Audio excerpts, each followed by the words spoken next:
Bolshevism and its toll on Russia and East Europe was one of the most devastating atrocities that ever occurred. While most genocides are fairly recorded in the history books, the impact of Bolshevism and Marxism is very unclear for the most part. Those who died at the hands of Bolshevism did so silently, with the world either not caring or not knowing what really happened. Today, in this video, I will attempt to bring these atrocities to light, in loving memory of every single victim, Christian, European or otherwise, who died at the hands of Jewish tyranny. A conservative estimate of the death toll sits at around 66 million, and that does not even include those who died during World War I or World War II.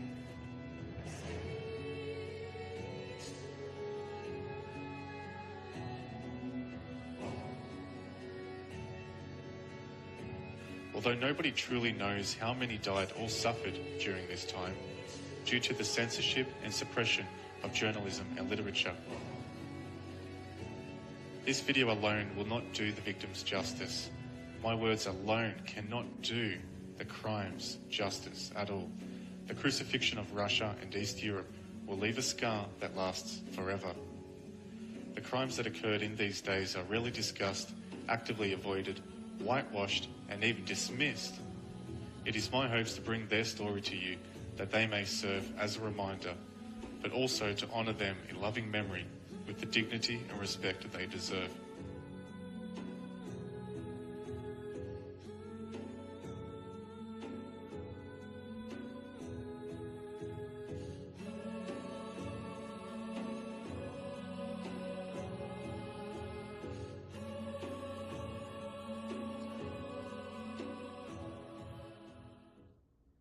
In the early 20th century, Europe was home to a tangled network of alliances which saw many nations being pitted against one another.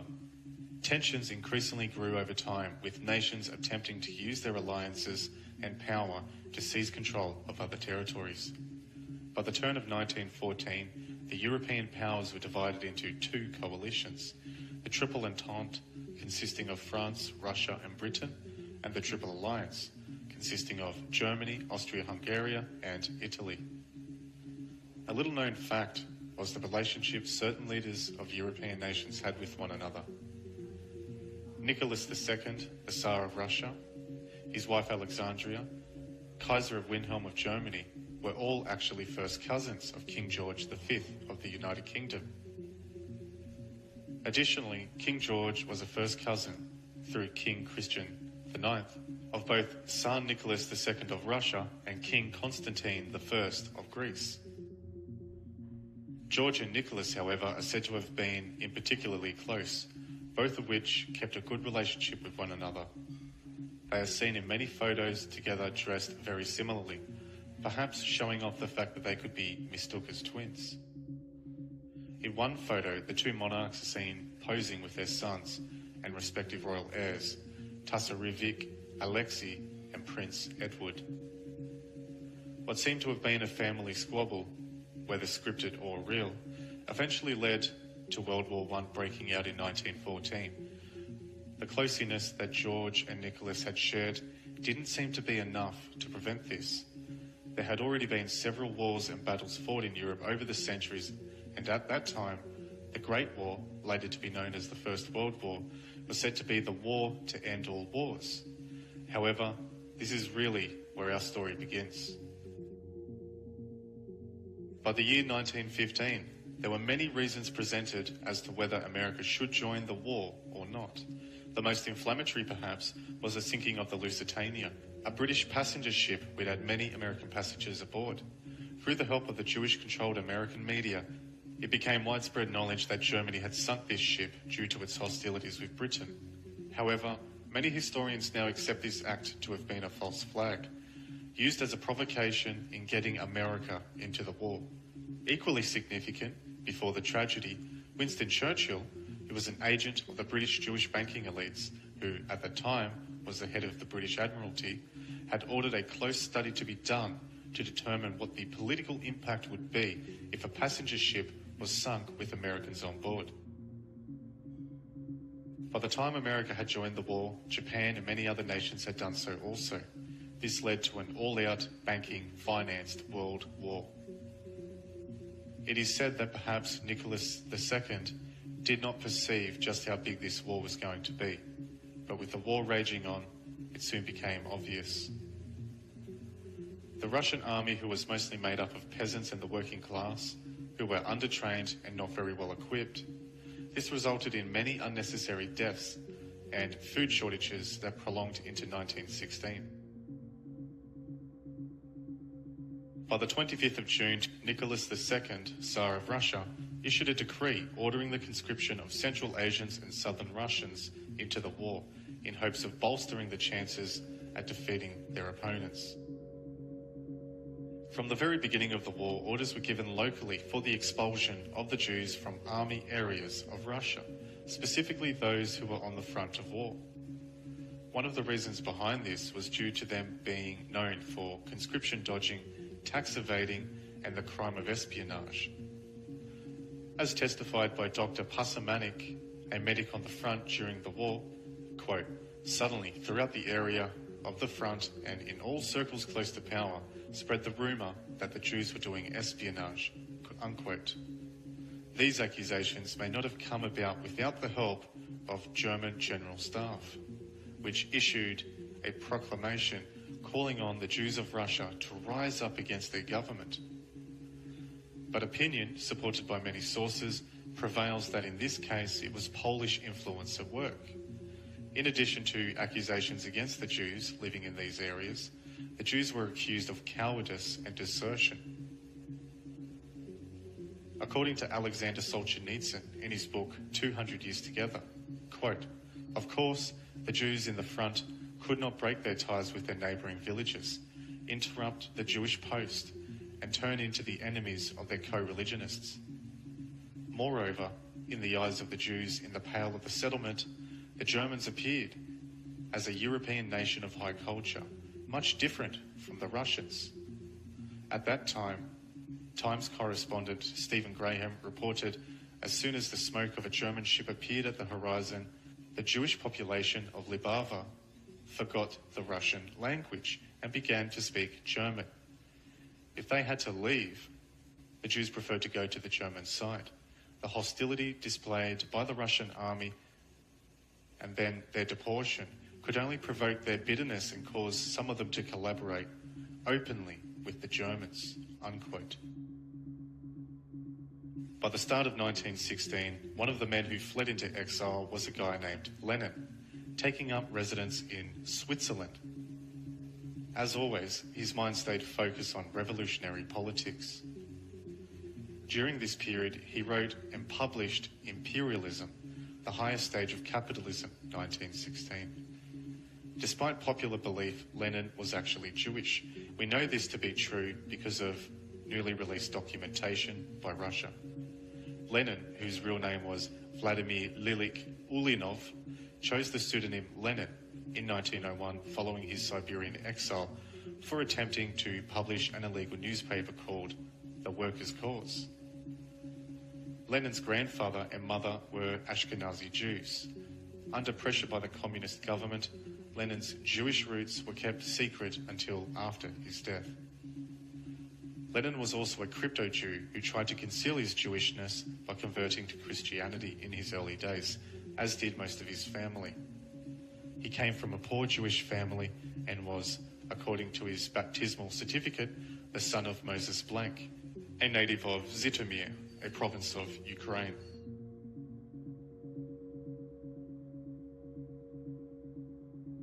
By 1916, in the United Kingdom, Lloyd George became Prime Minister of the wartime coalition.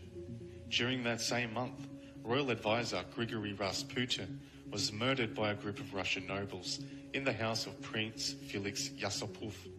It was believed he was responsible for some of the poor decisions being made by Nicholas II.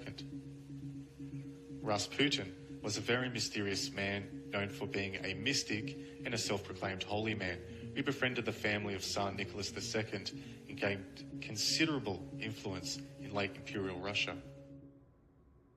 In the year 1917, one of the starting points of the Bolshevik Revolution, primarily piloted by Jews who hated Russia, came out of the closet during what is known as the February Revolution. On the 22nd of February, the workers at the Putilov plant in Petrograd went on strike. By the following day, a series of demonstrations were held, demanding the end of the Russian autocracy and the end of the Russian participation in World War I. There were no newspapers during the first week of the revolutionary events in Petrograd promoting the strikes. However, due to foreign banking interests, alongside the revolutionary Jew who looked to take advantage of the situation, they began trumpeting, not looking for the ways to rebuild the state, but by vying with each other in denouncing all things of the past.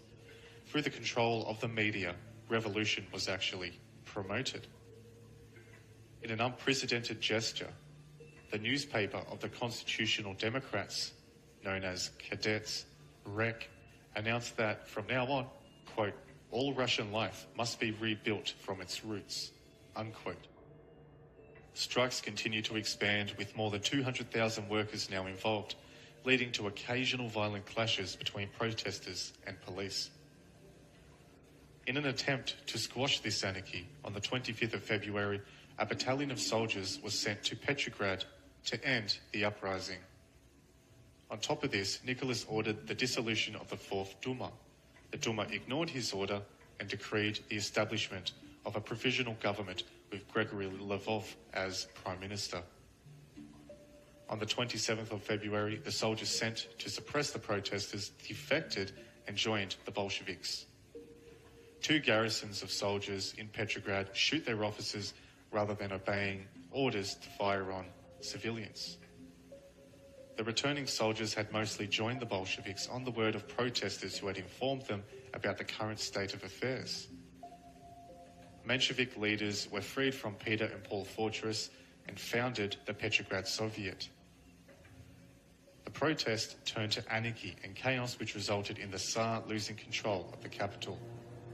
Upon hearing words of this, on the 28th of February, the Tsar attempts to return to Petrograd, but is delayed by railway problems in Pskov. The Duma and the Petrograd Soviet both meet during this time to plan a new course of action for the country. The Duma and the Petrograd Soviet both meet to plan a course of action for the country during this time. And by March the 1st, the leaders of France, Britain formally recognized the provisional government as the official government of Russia. Alexander Solzhenitsyn explains in his book, 200 Years Together, the first course of action proposed by the provisional government. Quote, the equality of the Jews advanced very quickly. The 1st of March, old calendar style, one day before the abdication, a few hours before the infamous Order Number 1, which pushed the army into collapse.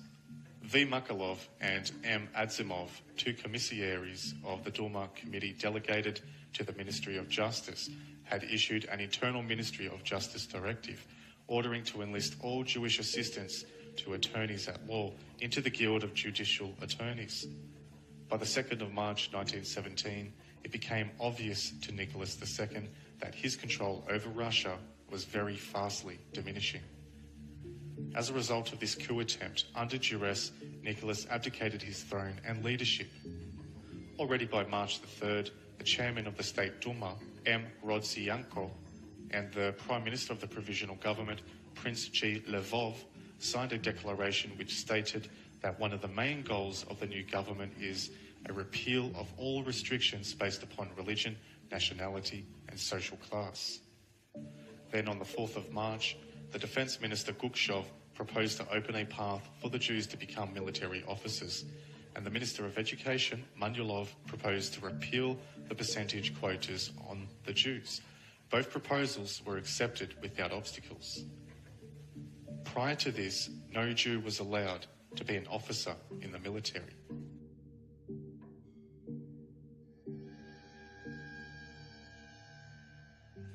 By the time March came around, 1917, it became very obvious that this new revolution was looking more and more like a push for the political expediency of the revolutionary Jew.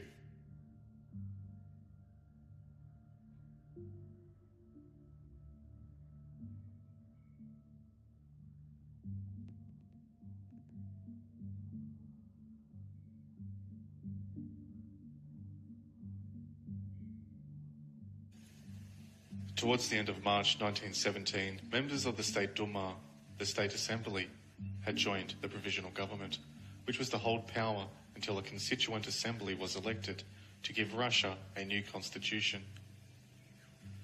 The Provisional Government at this time had no choice but to share power with the Petrograd Soviet, a council elected by workers and soldiers who engaged in the February Revolution. The reason the Provisional Government had to share power with the Petrograd Soviet Council was because the Petrograd Soviet at this time controlled the capital's troops, transports and communications.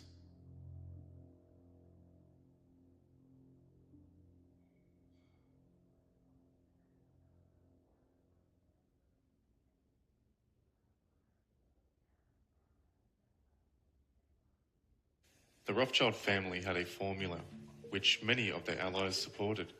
On one hand, Zionism as a political movement was gaining momentum. By getting America into World War I on the side of the British government, in turn, through the United Kingdom's Foreign Secretary Arthur Balfour, had promised to create a Jewish homeland in Palestine. We know this because of the Balfour Declaration, a letter signed in 1917. Also, Jewish-Polish writer E. Malinsky also suggests that America's entrance into the war on the side of the Allies was due to Jewish influence, and that if it had not been for the Lusitania affair, also made possible by Winston Churchill, America may not have entered the war at all. On the other hand of this Rothschild family formula, we know that Jewish bankers and other financiers were directly involved in propping up Trotsky and other Bolshevik revolutionists. Jacob Schiff was head of the New York investment firm Kuhn, Loeb & Co. He was one of the principal backers of the Bolshevik Revolution and personally financed Trotsky's trip from New York to Russia. When Trotsky returned to Petrograd in May of 1917 to organize the Bolshevik phase of the Russian Revolution, he carried $10,000 US in travel expenses, a generous, ample fund considering the value of the dollar at that time. And for the fact that he'd only earned about $12 a week while he was in America, that's also pretty good. It was also the American government who gave Trotsky a passport. This American passport was accompanied by a Russian entry permit and a British transit visa. So between Zionism and Bolshevism, we can see how both sides of the dialectic work together. It was certainly beneficial for Russia's Jews, whose descendants eventually flocked in droves to the Jewish state. So much so that Jerusalem alone today is home to more Jews than all of Russia.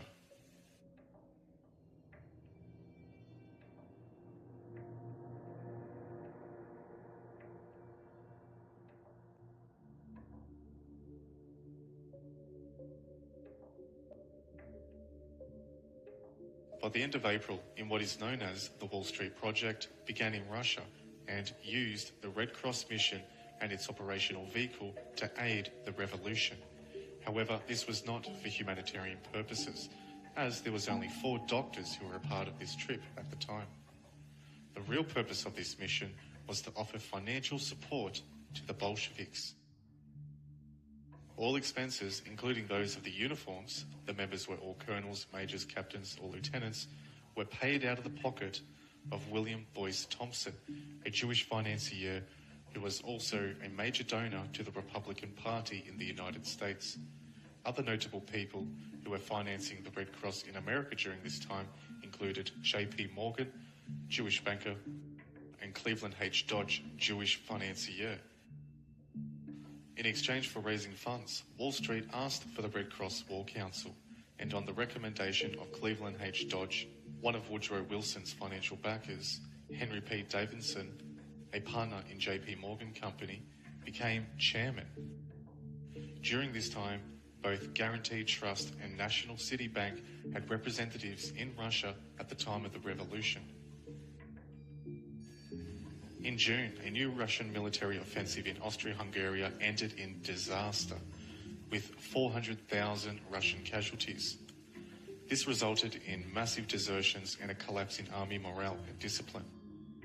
In July, Russian soldiers and sailors in Petrograd mutinied. They were joined in the streets by Bolshevik support. This played to the advantage of the Bolsheviks, who opposed the war. Lenin and the Bolsheviks were a faction of the Marxist Russian Social Democratic Labour Party, who eventually became the Communist Party of the Soviet Union, who advocated at the time for land redistribution and the end to the war, all of which was being financed by Western banking elites who sought to use the promise of prosperity for the common man as a tool to win over the hearts of Russian peasants, workers and soldiers. The ideology of Marxism didn't arrive organically or in a vacuum. It came about from a man named Karl Marx, whose real name was Chaim Herschel Mordecai. Karl was a Prussian-born theorist who was the son of a rabbi. The ideology of Karl was used to push Europe to the brink of destruction under the guise of anti-capitalism. Ironically, however, his efforts were financed by Jewish bankers and Western powers. The ideology of Marxism still has its hold on Western countries even today.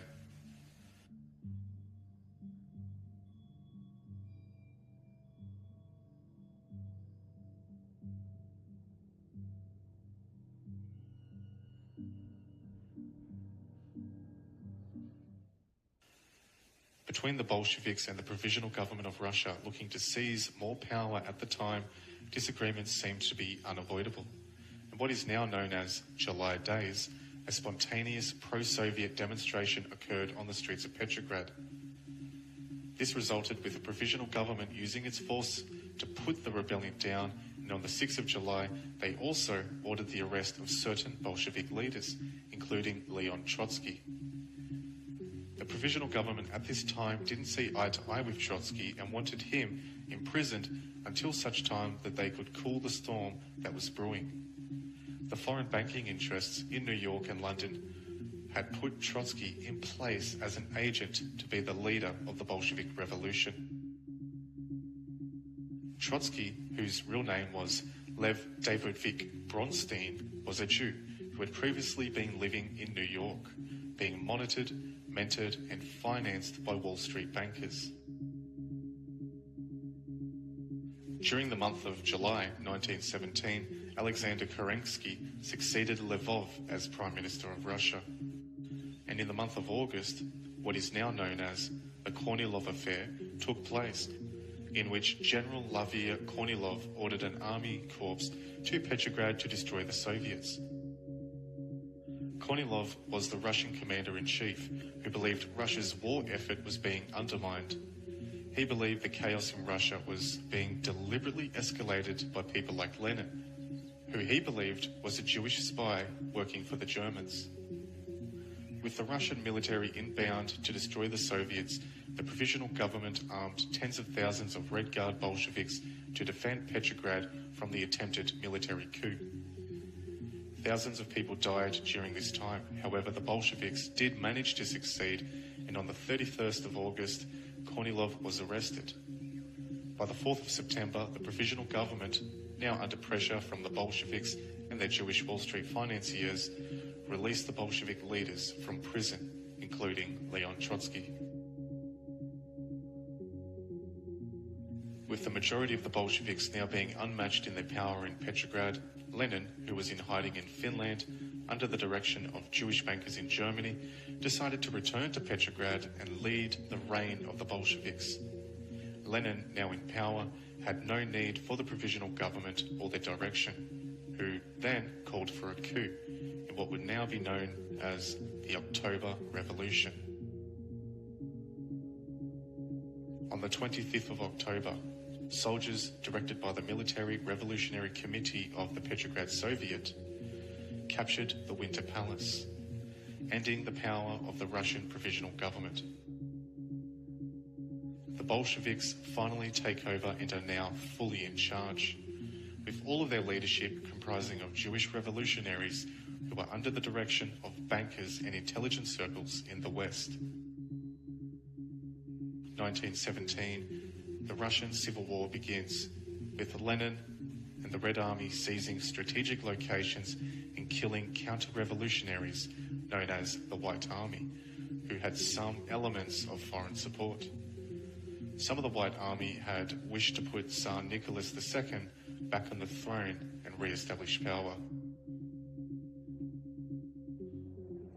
Due to an increased amount of people fighting for the Jewish-controlled Bolsheviks, a heartless methodology was implemented in the regions in and around Tambov City and Penza City to seize grains and crops during the summer.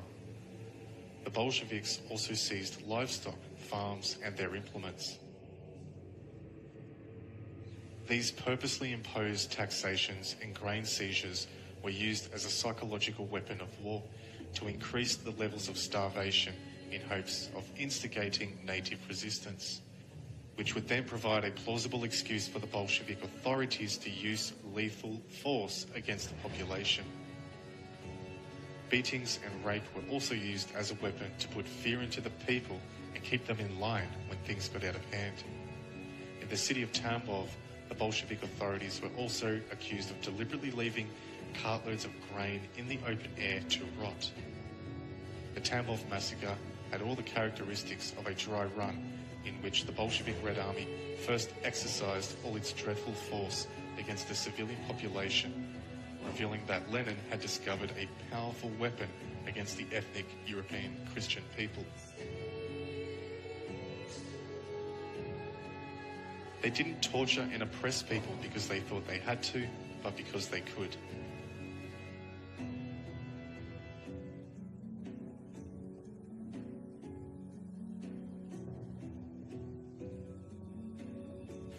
The Red Terror was a campaign of mass torture, murder, and systematic oppression conducted by the Jewish Bolsheviks during 1918. The Cheka and the Red Army executed numerous European farmers. At Odessa, the Cheka tied white officers to planks and slowly fed them into furnaces or tanks of boiling water. In Kharkiv, scalpings and hand flayings were commonplace.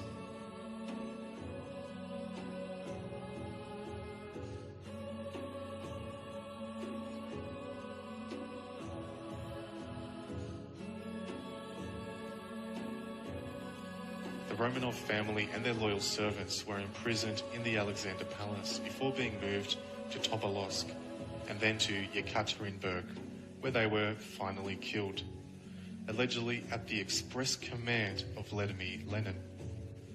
Despite being informed that the entire family suffered the same fate as its head, the Bolsheviks only announced Nicholas's death with the official press release that Nicholas Romanov's wife and son had been sent to a secure place. The Russian Imperial Romanov family, Tsar Nicholas II, his wife Tsarina Alexandra, and their 5 children, Olga, Tatiana, Maria, Anastasia, and Alexei, and all those who chose to accompany them into imprisonment, notably Eugene Bokhtin, Anna Demidova, Alexei Trup, and Ivan Kharitonov, were shot, bayoneted, and clubbed to death on the 9th of the 16th of July 1918. The Tsar and his family were killed by several Bolshevik troops, including Peter Ermakov and led by Yakov Yurovsky under the orders of the Ural Regional Soviet and according to instructions by Lenin, Yakov Sfliadov and Felix Dzerzhinsky, all of which were Jewish. Their bodies were then taken to the Koptyaki forest where they were stripped and mutilated. The assassination of Tsar Nicholas II and his family horrified the then British King George. At least one of his daughters were raped in front of him while he was forced to watch. Witnesses attest to the hearing of the screams of her while she was being beaten, tortured, and raped. Colonel Pavel Rodzanko says, quote, "I saw in the room in which the murder took place obscene drawings with inscriptions, partly obliterated since, but clear enough to read. There were horrible pictures of Rasputin and the Empress, and inscriptions boasting of outrage, and the shrieks that were heard that night tend to confirm this. Anything more horrible than the last week of the family cannot be imagined." Unquote. New documents released by the Russian government states the Bolsheviks took sexual liberties with the dead bodies of the girls before mutilating them, covering them in sulfuric acid and tossing them down a mine shaft. Yurovsky and his men apparently left with about 20 pounds of royal jewels they had stolen from the family in a bag. Rothschild at this time had complete control over the British aristocracy.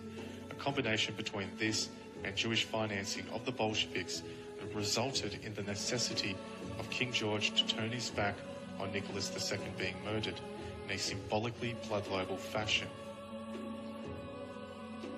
On the 11th of November, the First World War officially comes to an end. An estimated 2 million lives were lost to this war, while a typhus epidemic and famine took the lives of around 10 million more.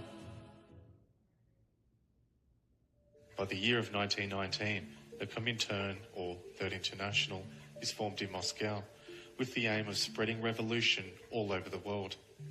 There seemed to be very little thought on grain production or the betterment of the Russian people, who had already been through so much devastation. During this time, the Latvian War of Independence breaks out, in which the Red Army invades Latvia and stages an offensive against the surrounding forces. The Soviet offensives met little resistance during this time, due to be taken by surprise. While this was occurring, another battle was being fought by the Bolsheviks in what is known as the Estonian War of Independence. In January, while these battles were being fought, the Bolsheviks executed many Christians and minor royals who had attempted to resist the Bolshevik takeover. Like the Romanovs, these royals were executed in brutal fashion, some of which were even crucified on a cross. In the midst of these Bolshevik-led offensives and slaughters, Finland decides to declare war on the Bolshevik regime in Russia. With Bolshevik forces being spread thin, this enabled the White Army to launch a surprise attack against the Red Army.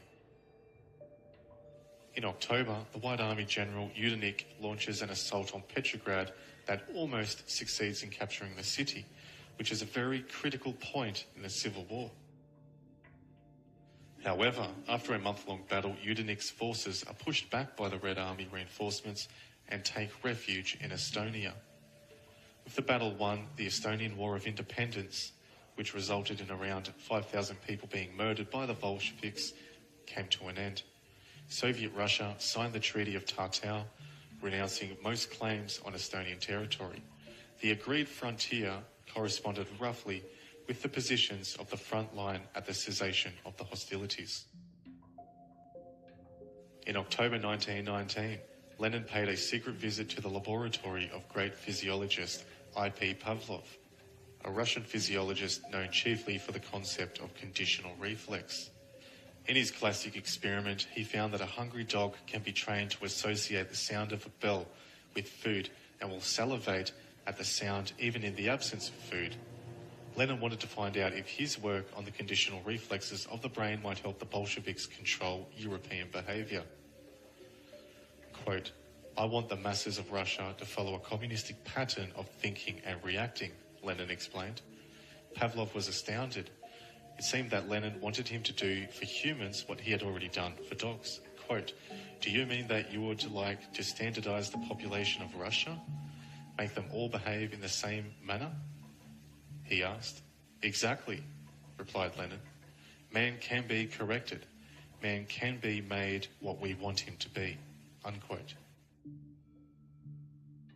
Not only did the Bolsheviks engage in a physical war, but also a psychological one.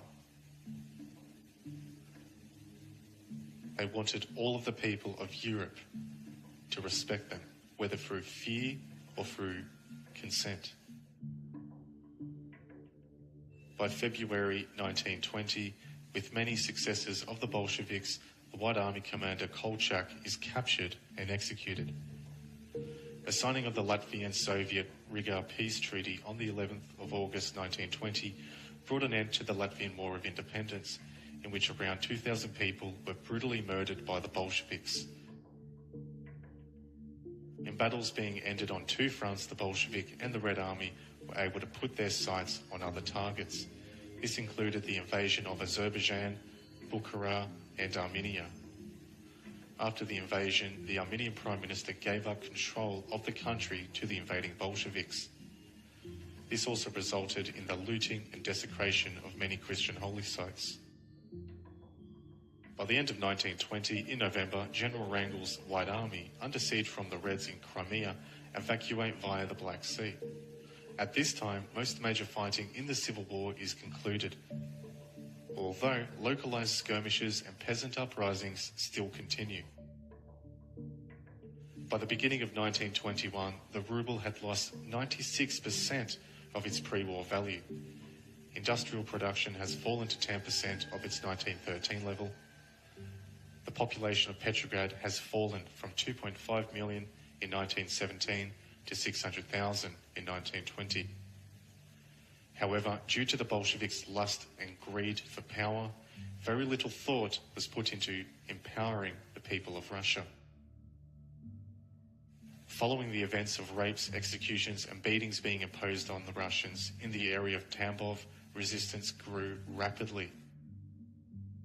By the start of 1921, more than 14,000 men armed with rifles, pitchforks, and scythes had chased out or killed all representatives of the Jewish Bolshevik regime from the 3 districts of Tambov city.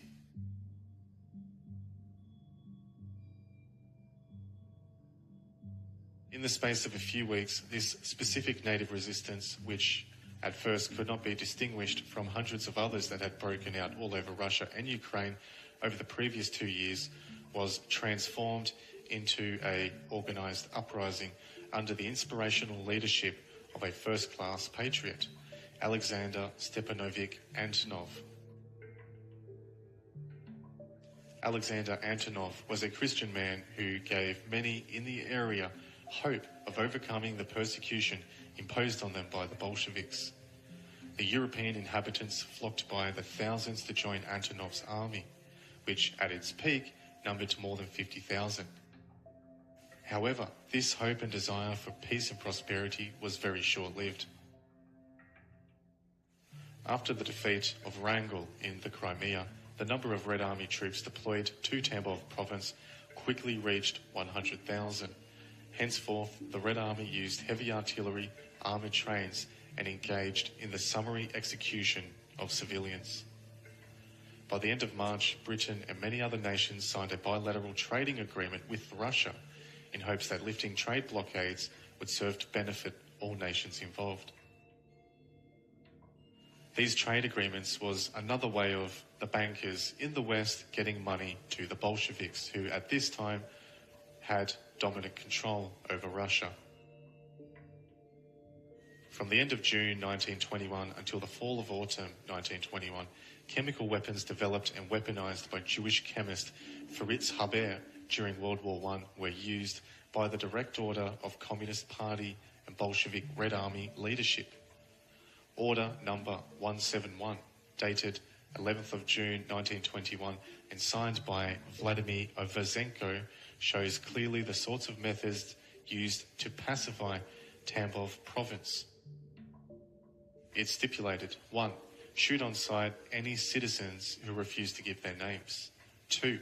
District and regional political commissions are hereby authorised to pronounce sentence on any village where arms are being hidden, and to arrest hostages and shoot them if the whereabouts of their arms are not revealed.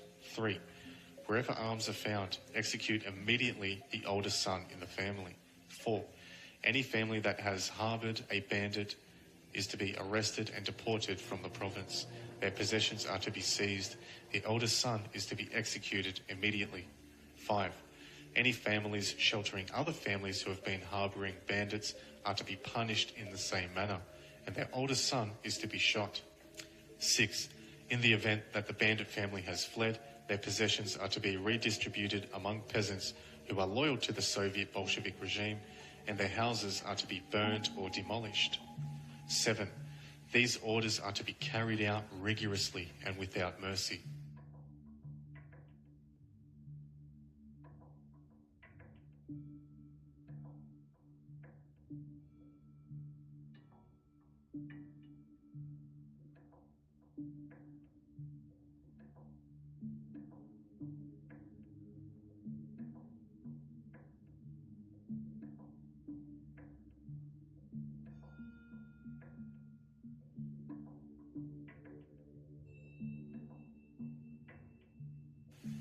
1922, Lenin would suffer the first of several strokes, which affects his health and his ability to lead. Lenin dictates his political testament, a series of letters containing his views about the future of Soviet Russia, the Communist Party, and its potential leaders. And on the 3rd of April, 1922, Stalin is appointed General Secretary of the Communist Party. By the 29th of December, the Treaty on the creation of the USSR united its signatories. The Russian and Transcaucasian SFSRs and the Belarusian and Ukrainian SSRs are under the power of the Union of Soviet Socialist Republics. By the end of this year, the creation of the Soviet Union is made official. With Russia now in control of its former enemies and its surrounding neighbours, very little could be done to stop the Soviet Union. At the turn of 1923, the relationship between Stalin and Lenin breaks down after Stalin is rude and insulting to Krupskaya, Lenin's wife. However, the hostilities are soon put to rest by the month of March, when Lenin suffers a third stroke that leaves him paralysed and barely able to speak.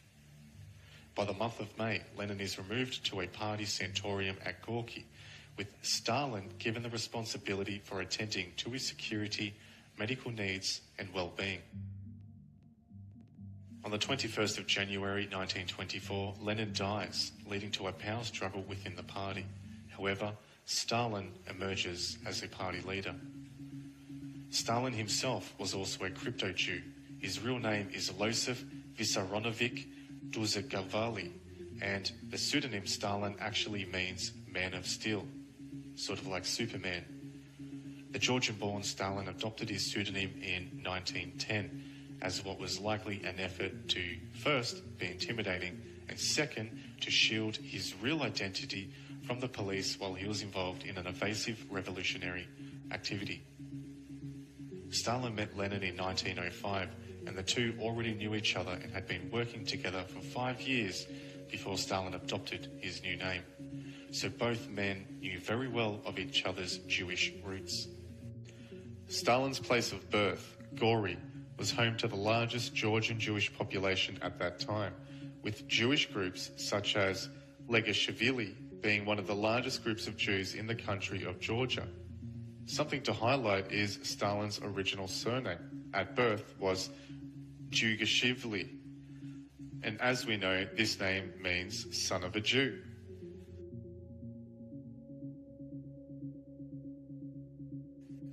It is also known that Joseph Stalin had at least 3 Jewish wives, which meant that his children were also Jewish. He also spoke Yiddish around his family.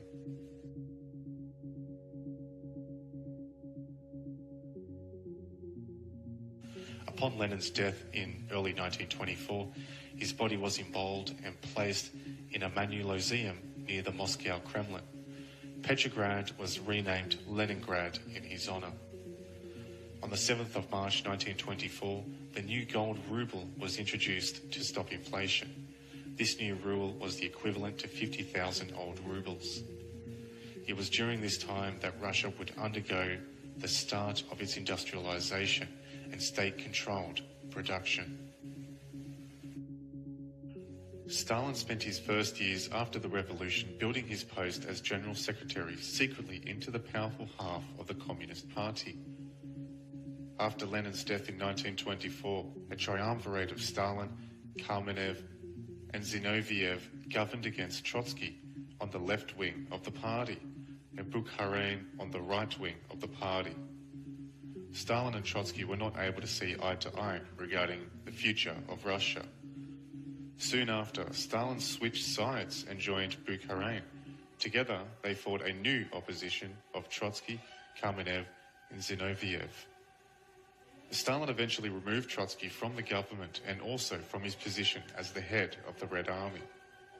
Stalin knew that Trotsky was his main rival and did not want him to be able to influence either policy making or the army. Indeed, Stalin feared that Trotsky could use the army to remove Stalin and make himself head of the government. As a result, of the Kulak grain strikes, which followed soon after, prices had risen alarmingly. The opposition left, again, urged for a change in policy.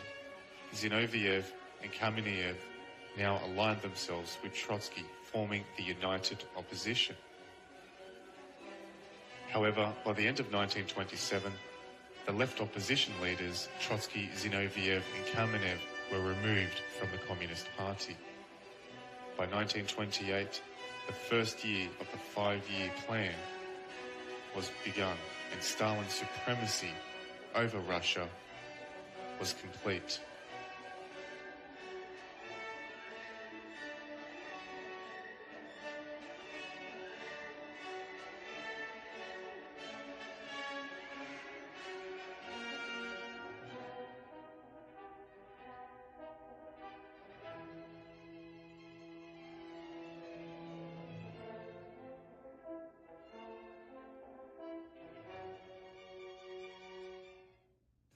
Despite anti-Semitism being punishable by death in Soviet Russia at this time, Stalin was often accused of anti-Semitism, as he did implement measures to limit Jewish influence within his military officer ranks and political ranks. However, this was not out of hatred of Jews, as Stalin himself, who was a Jew, was still very much working towards the political expediency and the progress of those Jews who laid before him after the Bolshevik Revolution, but rather as an attempt to rid the party of any Trotsky influence that may have remained behind. Since it was Trotsky himself who put the generals in the army, it seemed like a good idea to Stalin. It wasn't the Jewishness that Stalin was distancing himself from, but the method of outcome. Trotsky had a global end goal, which Stalin initially shared even after Lenin had passed away. However, Stalin eventually transitioned himself to a more nationalist outlook and was more concerned with internal industrialization. To call Stalin anti-Semitic would be a dishonest assertion, as at least up until 1934, according to published statistics by the Soviet Union, 38.5% of those holding the most senior posts in the Soviet security apparatus were of Jewish origin, with many more being Freemasons. Respected Jewish historian Sebag Montefiore writes in his book Court of the Red Star that, quote, when the communist killing machine worked in full force, Stalin was surrounded by beautiful young Jewish women, unquote. Prior to the creation of the CIA, it is now known that the Soviet Union and the United States were both being heavily directed by Jewish bankers on Wall Street and London about a build-up to World War II. Both the American government and the Russian government remained in secret communications through diplomatic back channels during this time. Also, Baron Edmund de Rothschild visited Stalin on numerous occasions during these years. By the end of 1928, Stalin introduced the first 5-year plan. Steel and iron production were to be increased considerably, as was the production of energy and tools. To achieve his aims, factories were to name and shame those who did not meet required production quotas. Workers who spoke out, slackened off, or fell ill were tortured and executed. During this time, the Central Committee stated that the state government had the right to exercise guidance over literature. This effectively introduced censorship over literature and the suppression of the media.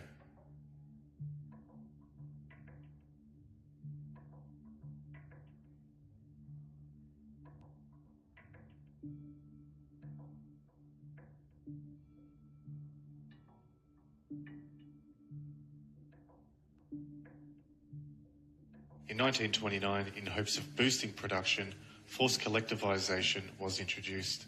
All farmers were to pool their resources and work collectively to maximize production of their land.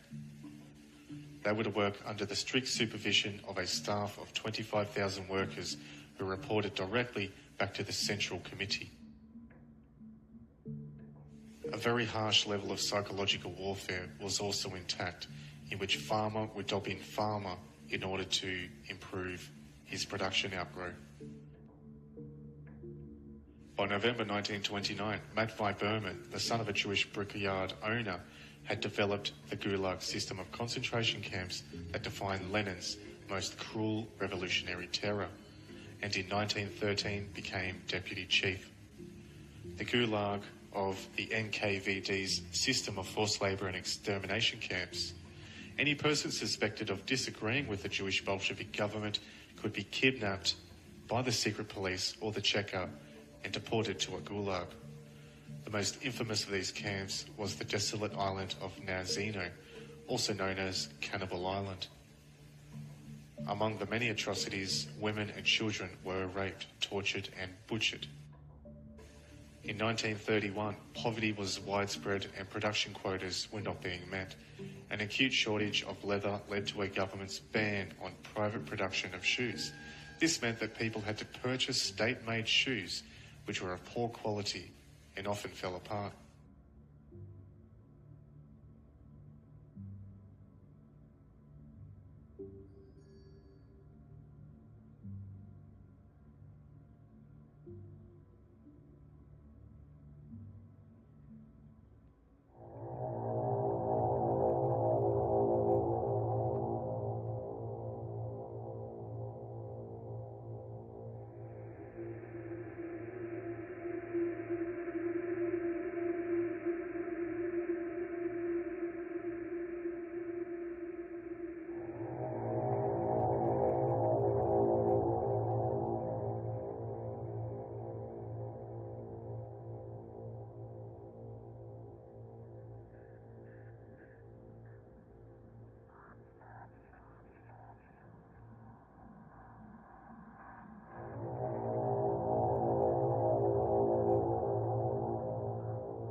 Grain procurement quotas for Ukraine were raised by 42% in the years of 1932 to 1935.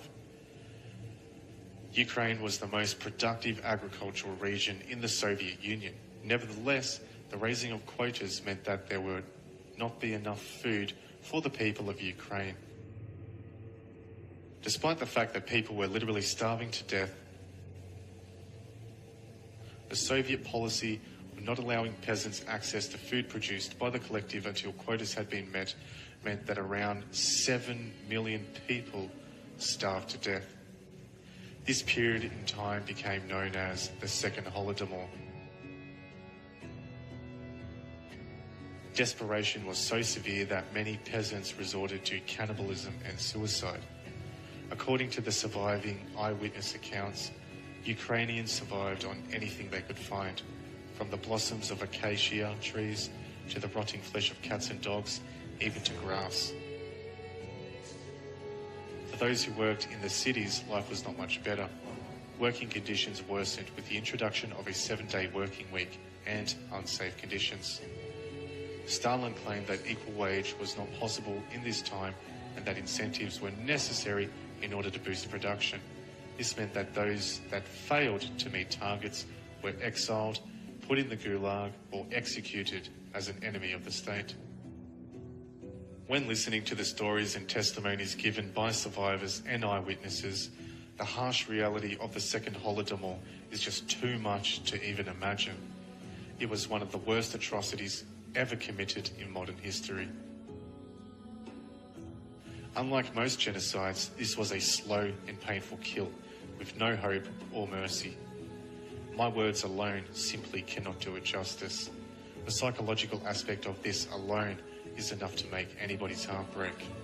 The Second Holodomor was not driven by greed alone, but hatred. To quote Alexander Solzhenitsyn, quote, "You must understand, the leading Bolsheviks who took over Russia were not Russian. They hated Russians. They hated Christians. Driven by ethnic hatred, they tortured and slaughtered millions of Russians without a shred of human remorse. It cannot be overstated. Bolshevism committed the greatest human slaughter of all time."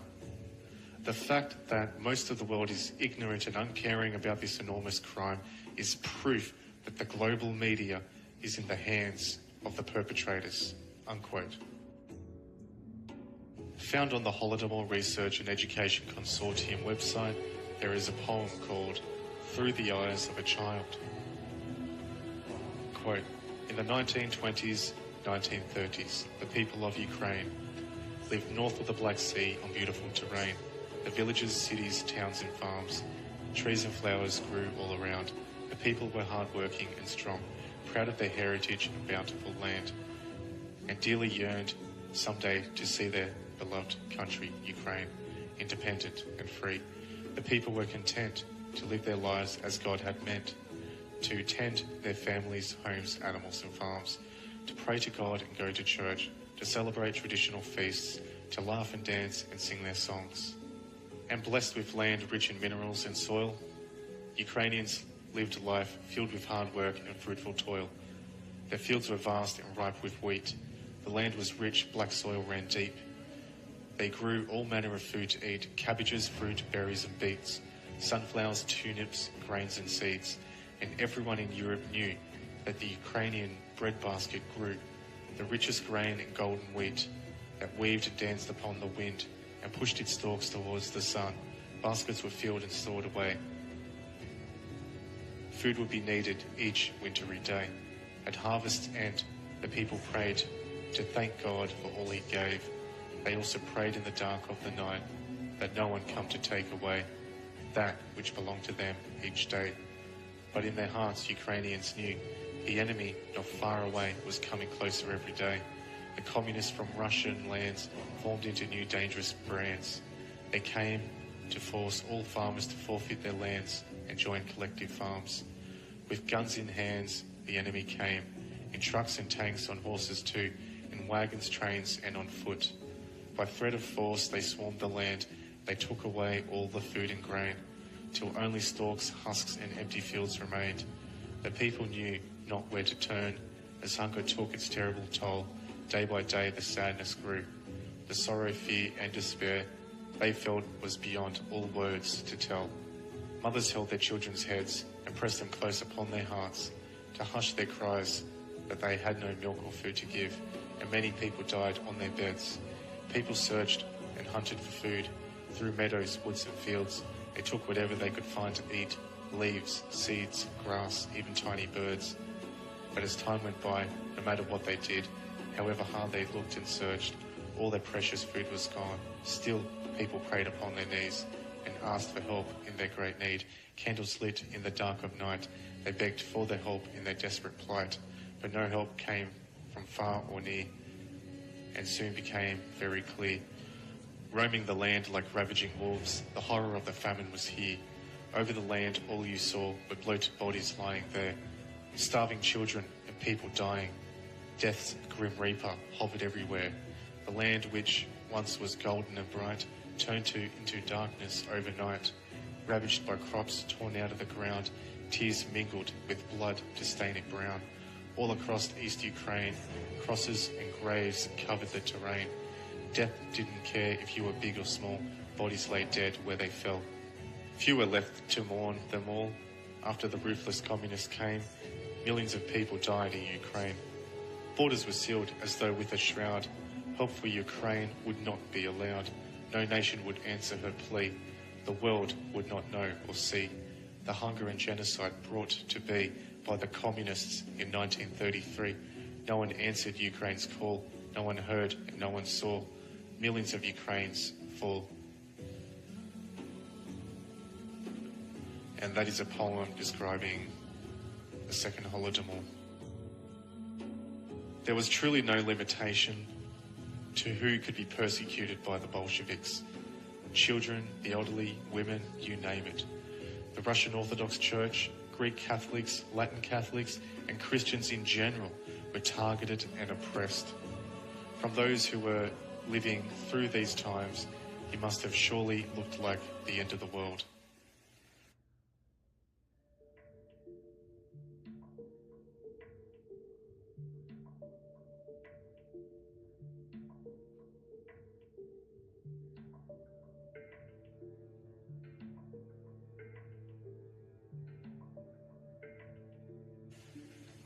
In mid-1933, Trotsky moved to France after the left-wing government agreed to give refuge to those exiled from the Soviet Union.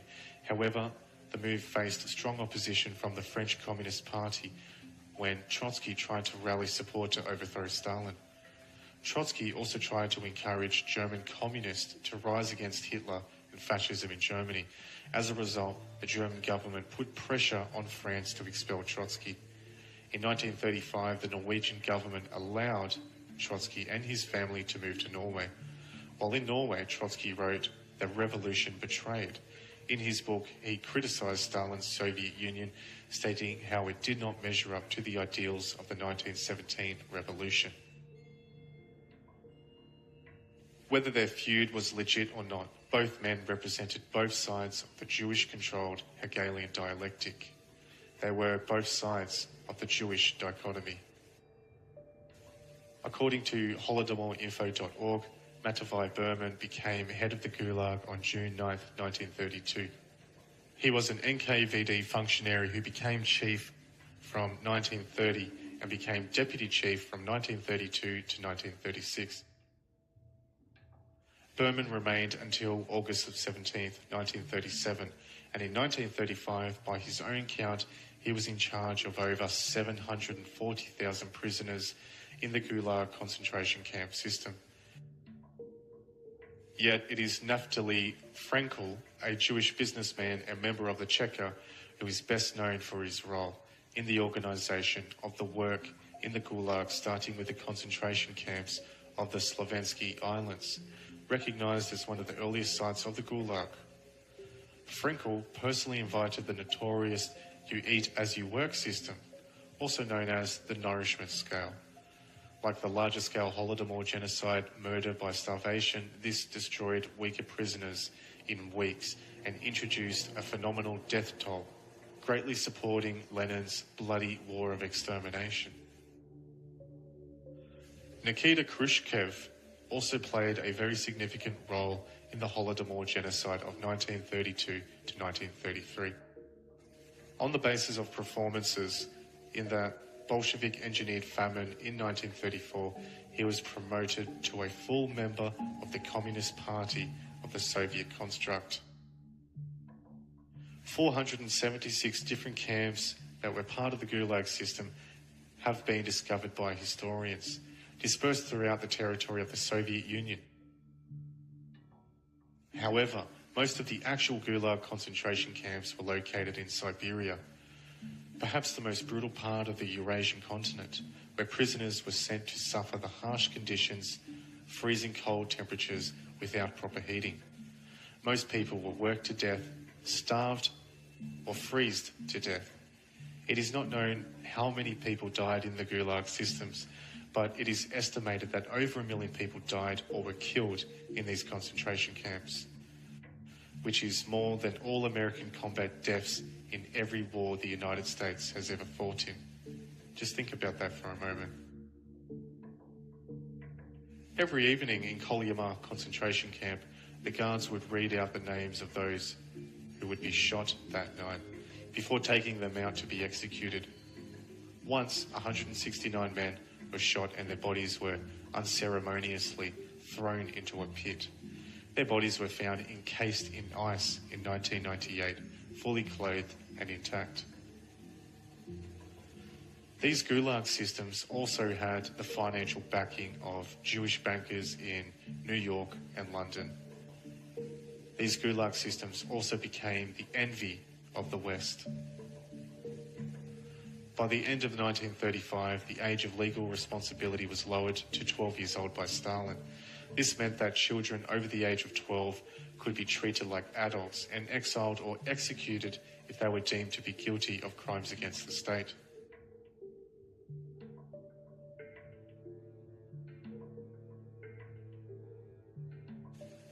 Genrikh Yagoda was one of the greatest Jewish murderers of the 20th century.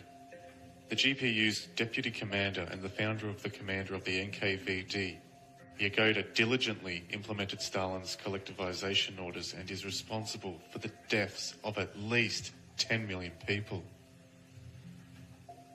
His Jewish deputies established and managed the Gulag system. After Stalin no longer viewed him favourably, Yagoda was demoted and then executed, and was replaced as chief hangman in 1936 by Yezhov, also known as the bloodthirsty dwarf. Yezhov was not Jewish, but was blessed with an active Jewish wife and is believed to have been a Freemason by many historians.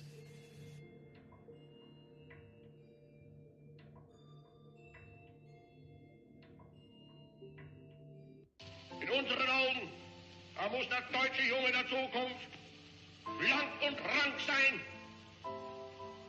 flink wie Windhunde, zäh wie Leder und hart wie Kruppstahl. Was wir uns unter der deutschen Jugend der Zukunft wünschen, ist etwas anderes, als was die Vergangenheit sich gewünscht hat. Wir müssen einen neuen Menschen erziehen. Was es uns gelang, dem deutschen Volk eine neue Idee zu geben und dieses Volk in diese Idee zu einen und zu einer neuen Lebensform zu führen. Dies ist der größte Tag dieses Jahrhunderts für unser Volk. Erst einmal in der Geschichte unseres Volkes wird ein Reich gebaut aufgrund des Willens des Volkes selbst.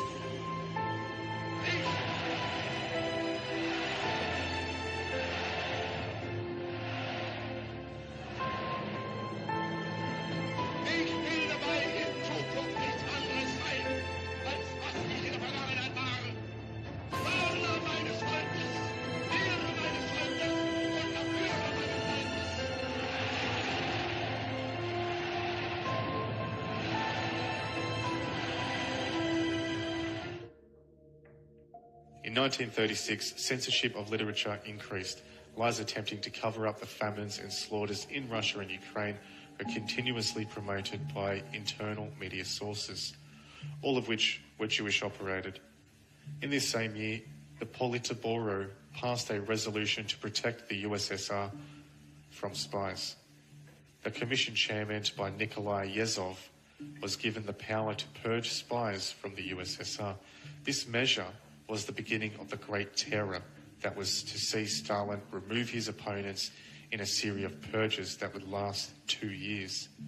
These methods of terror were applied not only to prisoners' interrogation rooms and cells, but also in public places, forcing people to get together to witness these atrocities.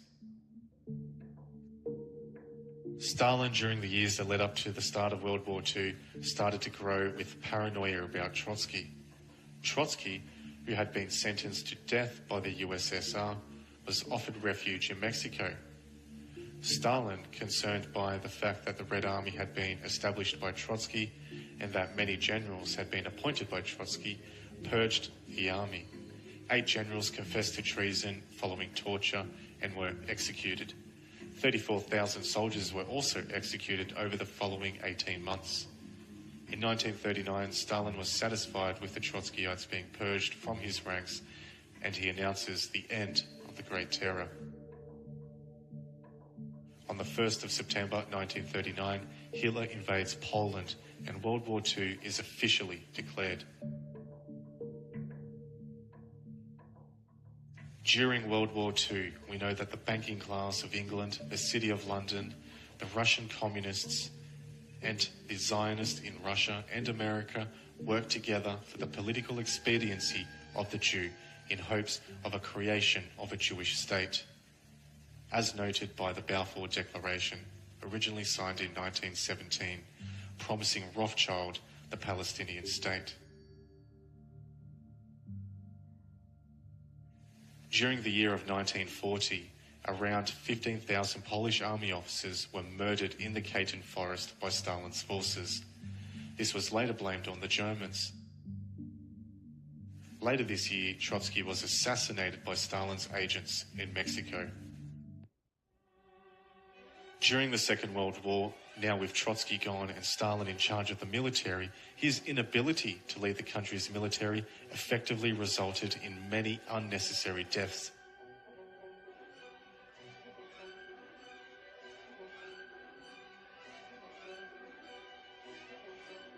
The total number of Soviets killed as a result of war exceeded 20 million people.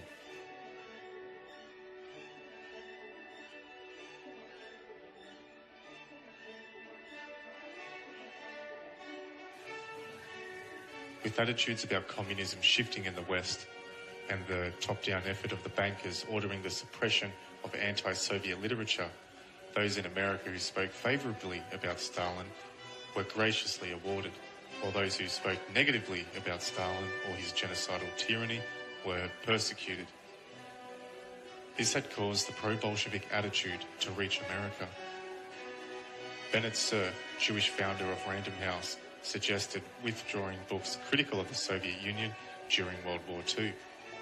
When the Soviet Union was starving its people, Walter Duranty, an Anglo-American journalist who served as the Moscow brewery chief of the New York Times for 14 years, wrote, quote, "There is no famine or actual starvation, nor is there likely to be," unquote.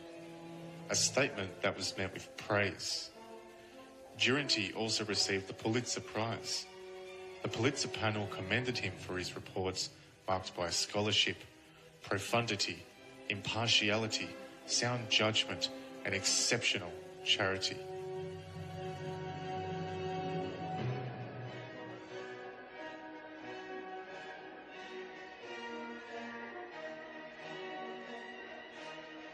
The war was in many respects a continuation after an uneasy 20-year hiatus of disputes left unsettled by World War I. The 40 million to 50 million deaths that occurred in World War II make it the most bloodiest conflict, as well as the largest war in history.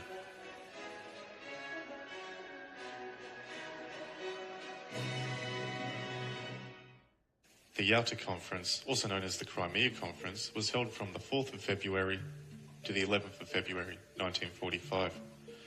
This was the World War II meeting of the heads of the government of the United States, the United Kingdom, and the Soviet Union, which was designed to decide on the final strategy of the war against Germany and Japan and settle the post-war future of Europe. The three states were represented by President Franklin D. Roosevelt, Prime Minister Winston Churchill, and Premier Joseph Stalin.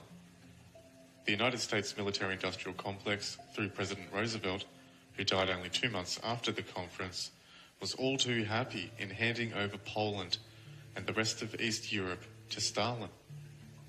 Many of these countries became communist countries after World War II and the build-up of the coming Cold War. The cooperation between the Soviets and the Western powers during this time should be duly noted, as it would be mostly forgotten by most. The fact of the matter is, both sides of the dialectic were being set up strategically by Jewish banking elites. However, with the aid of America, the British forces, the Russians were able to defeat the Germans during the war. Germany signed an unconditional surrender agreement ending the war in Europe on the 9th of May 1945.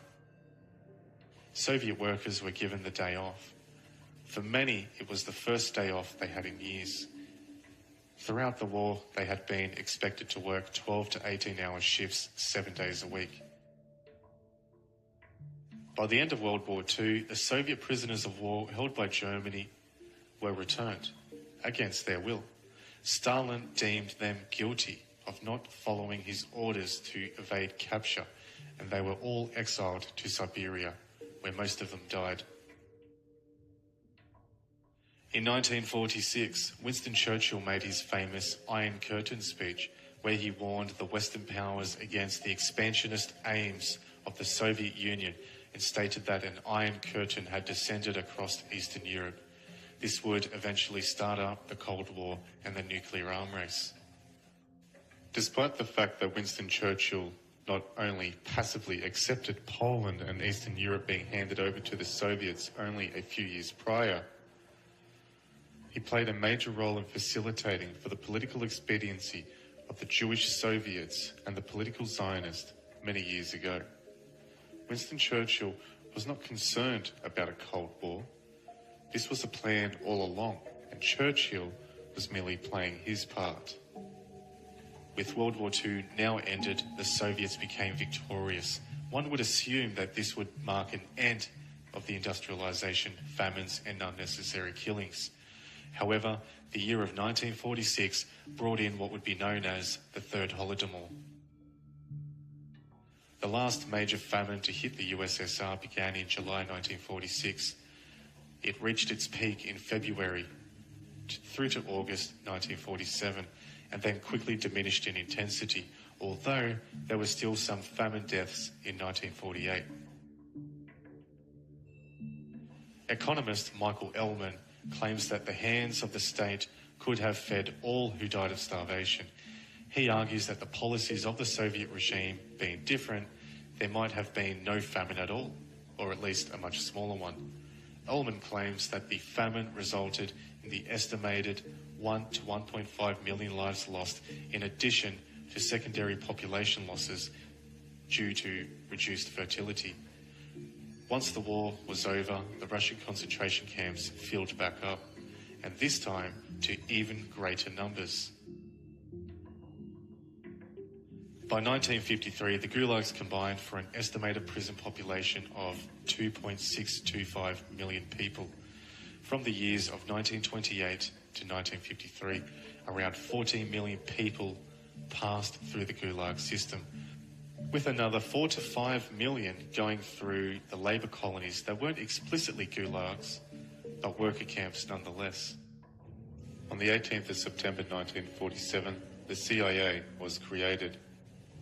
And on the 14th of May 1948, we see the creation of a Jewish state in Israel. Joseph Stalin was the first world leader to recognize Israel as the Jewish state. Stalin was also very happy to help the newly found state of Israel by sending the Jewish NKVD down to help along with money and supplies during its initial founding. Despite the Cold War brewing, in full view of the public and the psychological warfare being waged against its peoples, both the Soviets and the Western powers of the United States and the United Kingdom were all equally instrumental in furthering the goal of Zionism and the establishment of a Jewish state, with David Ben-Gurion, a Jewish terrorist who came from Russian-controlled Poland in his youth, as its leader.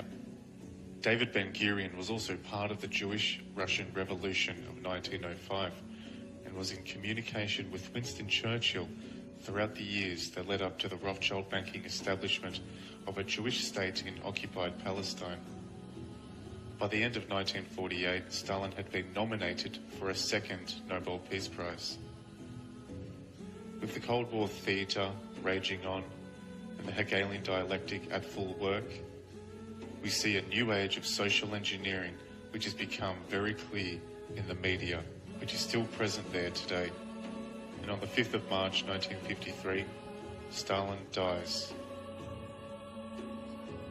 The ideology of Bolshevism and Marxism is still alive and well today in the West. They serve as a tool of international Jewry to undermine its host nation. An example of this can be seen in the Republican Party of the United States. These neoconservatives are pushed by the very same people that financially sponsored Trotsky. The militant misotheist worldview pushed by Lenin is also very much alive in the Democratic Party. communism was always a Jewish tool used to purge Christianity and freedom. Although it is believed the Soviets lost power years ago, the Jewish hand behind it is very much alive today. The Soviets and their system of psychological warfare never disappeared. The psychological warfare being waged against us all is very much the remnants of communism that served to enslave us without a single shot being fired. Are we unconsciously buying into a system of slavery, technocracy, militant misotheism, martial law, a hatred of God? Are we doing so under the guise of freedom, innovation, and peace and security? If you enjoyed this video, please be sure to give it a thumbs up. Share it around on your favourite social media platform, and don't forget to subscribe to the channel if you're new. If you want to support our content, you can hit us up on our Patreon page, where you can support us for as little as $1 a month. I also want to thank everybody who's currently on our Patreon page. If you have any feedback you would like to share with us, please be sure to drop it in the comments section below. Thanks for watching.